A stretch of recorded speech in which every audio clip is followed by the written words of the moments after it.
if it's a free democratic society, there are many different movements within the society. There are obviously, in every society, there are people who are against this society. They may be simple criminals, ideologically in disagreement with the state policy, conscientious enemies, simply psychotic personalities who are against anything. Right? All these movements will be directed in one direction, right? This is the time to catch that movement and to continue it until the movement forces the whole society into collapse, into crisis. We don't stop an enemy. We let him go. We help him to go in the direction we want them to go. Okay? Obviously, there are tendencies in each society, in each country, which are going to opposite direction from the basic moral values and principles. To take advantage of these movements, to capitalize on them, is the main purpose of the originator of subversion. So we have religion, we have education, we have social life, we have power structure, we have labor relations, unions, and finally we have law and order. 1, 2, 3, 4, 5, 6. Okay? These are the areas of application of subversion. What it means exactly? In case of religion, destroy it, ridicule it, replace it with various sects, cults, which bring people's attention, faith, whether it is naive, primitive, doesn't really matter. As long as the basically accepted religious dogma is being slowly eroded. Education. Distract them from learning something which is constructive, pragmatic. Teach them history of urban warfare, natural food, home economy, your sexuality, anything, as long as it takes you away. Okay? Social life. Replace traditionally established institutions and organizations with fake organizations. Take away the initiative from people. Take away the responsibility. Power structure. Okay.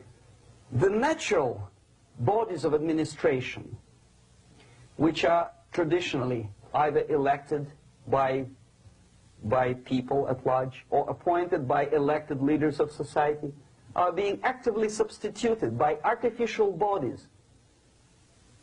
The bodies of people, groups of people, whom nobody elected. Never. As a matter of fact, most of the people don't like them at all, and yet they exist. Do not have neither qualification nor the will of people to keep them in power, and yet they do have power. Okay. Together with that, there is another process. Law enforcement, law and order organization and structure is being eroded. For the last 20, 25 years, if you see old movies and new movies, you can see that a policeman, an officer of the United States Army, looks dumb, angry, psychotic, paranoid. A criminal looks nice, and he's unproductive only because society oppresses him. A policeman is a pig, rude policeman. He abuses his power. You know? A generality, generalization like that. The hatred, the mistrust to the people who are supposed to protect you and enforce law and order. Moral relativity. Okay, labor relations.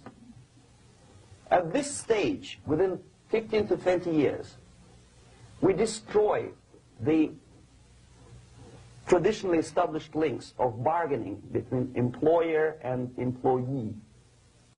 Millions of people suffer from that strike because economy now is interdependent. It's intertwined like one body.